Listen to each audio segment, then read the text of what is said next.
बेला और कल्याणी। चौहान व चंदेल राजपूत राजाओं के बीच हुए युद्ध के बारे में तो सब जानते हैं, लेकिन इन्हीं के बीच कुछ ऐसे भी नाम हैं जो इतिहास के पन्नों में कई खो गए। उन्हीं में से एक नाम है राजकुमारी बेला।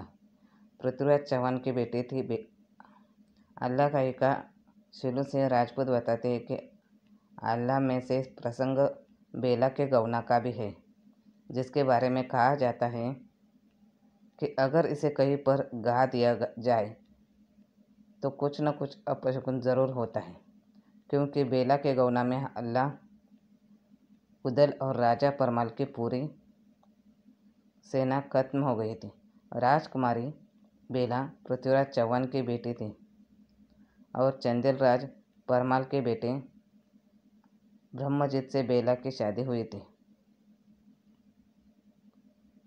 लेकिन चौहान व चंदेल राजाओं के आपसी रंजिश ने सब कुछ तबाह कर दिया था। बेला की शादी तो हो गई थी, लेकिन गौना नहीं गाया था।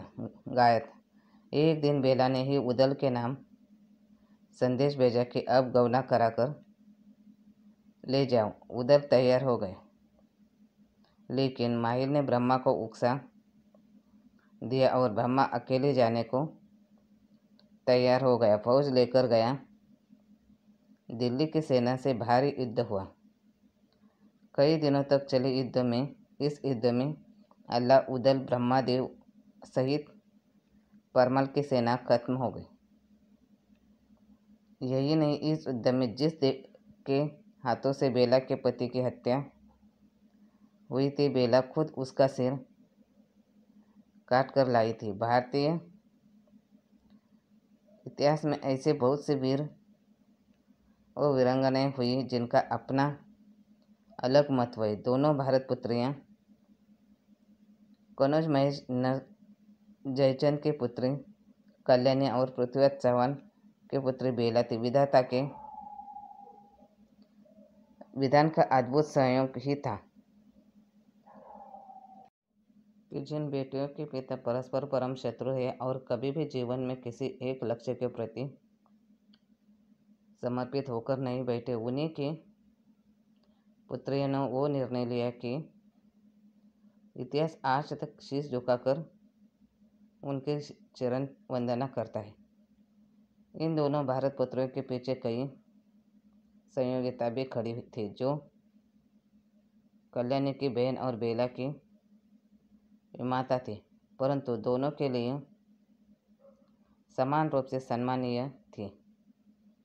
कल्याणी अपने पिता जयचंद के विरोचित व्यक्तित्व को इतिहास के पृष्ठों पर अंकित पिता की जयचंद की मानसिकता की काली स्याही के पीछे छिपाकर रखना नहीं चाहती थी, अपितु चाहती थी कि काली स्याही को ही पिता के संतान के रूप में ऊंचा काम करके छिपा दिया जाए।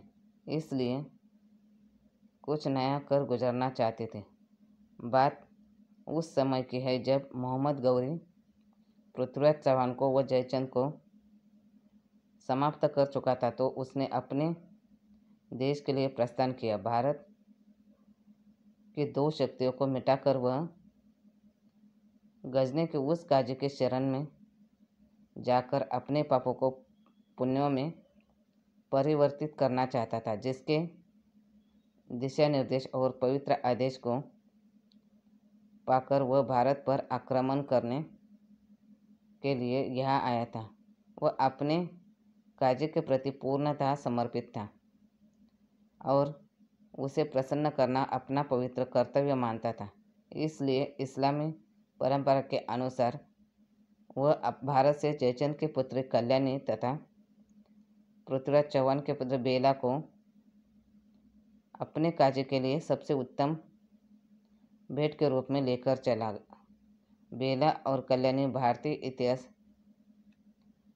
की वे महान राजकुमारियां हैं जिन्होंने न केवल अपने मातृभूमि का सम्मान बल्कि अपने परिवार और स्वयं के सम्मान के लिए अपने खून के अंतिम कतरे तक लड़ी। लेकिन विडंबना यह है कि भारतीय इतिहास में बेला और कल्याणी को बहुत ही कम लोग जानते हैं। जयचंद और पृथ्वीराज चौहान में कभी नहीं बनी, लेकिन बेला और कल्याणी दोनों ही सहेली थी। जब देश में मोहम्मद गौरी अपना आतंक मचा रहा था तो मोहम्मद गौरी की नज़र बेला और कल्याणी पर पड़ी तो वह उन्हें अपने साथ गजनी ले गया। मोहम्मद गौरी जैसे ही गजनी पहुंचा तो उसे काजे ने उससे कहा कि गौरी, हमें तुम पर नाज है। तुमने हिंदुस्तान को हासिल कर इस्लाम का प्रचार किया है। तुम हिंदुस्तान से क्या क्या लेकर आए हो। तब मोहम्मद गौरी ने उन्हें भारत से लाए हुए बेशकीमती हीरे, पन्ने और मंदिरों को लूट कर लाई गई धनराशि प्रस्तुत की और उसने कहा कि हिंदुस्तान से हजारों की संख्या में इंसानों को भी गुलाम बनाकर लाया है, जिनके सार्वजनिक बिक्री मुस्लिम देशों में की जाएगी। मोहम्मद गौरी की बात सुनते ही काजी ने कहा कि तुम हमारे लिए क्या लेकर आए हो। तब गौरी ने कहा कि मैं आपके लिए जन्नत के हीरो से भी सुंदर 2 राजकुमारियाँ, जयचंद की पौत्री कल्याणी और पृथ्वीराज चौहान की पुत्री बेला को लेकर आया हूँ। गौरी ने जब उन दोनों राजकुमारियों को काजे के सामने पेश किया तो काजे उन्हें देखकर मुक्त हो गया और उससे निकाह करने की ठानी। दोनों राजकुमारियां ने उसे शादी के लिए मना कर दिया, लेकिन समय की व्यवस्था को देखकर वे दोनों निकाह के लिए तैयार हो गई, लेकिन काजे के सामने 2 शर्त रखी। पहली, शादी से पहले उन्हें अपवित्र ना किया जाए, और दूसरी शर्त थी शादी के लिए वर के कपड़े भारत से लाया जाए, क्योंकि यह उनका रिवाज है। काजी इस बात से सहमत हो गया तो दोनों राजकुमारियों ने कवि जयचंद को एक रहस्यमयी खत लिखा और शादी के लिए दूल्हे का जोड़ा मंगाया।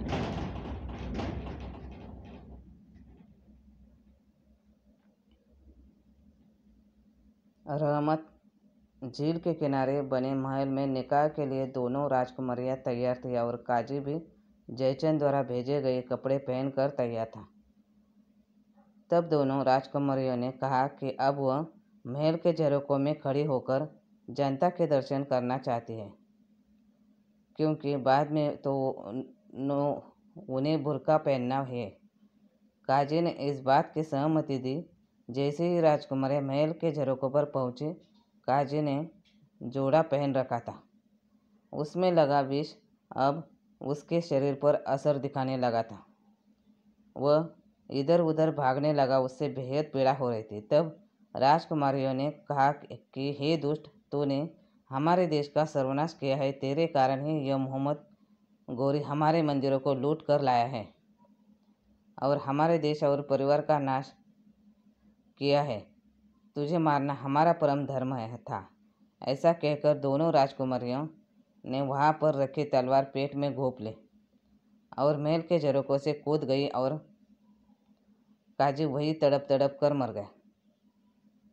इस तरह भारत की 2 महान राजकुमारी अपने परिवार और अपने देश की मातृभूमि का कर्जा चुका गई। भारत युगों युगों से महान योद्धाओं का गढ़ रहा है। भारत की धरती पर ना जाने कितने शूरवीर पराक्रमी योद्धाओं ने अपने खून से कभी ना मिटने वाला इतिहास लिखा है।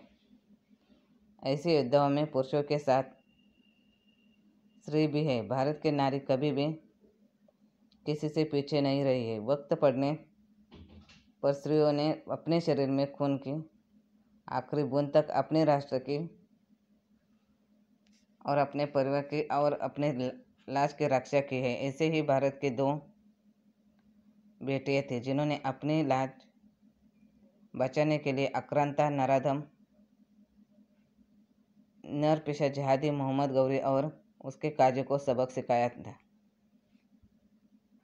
धन्यवाद।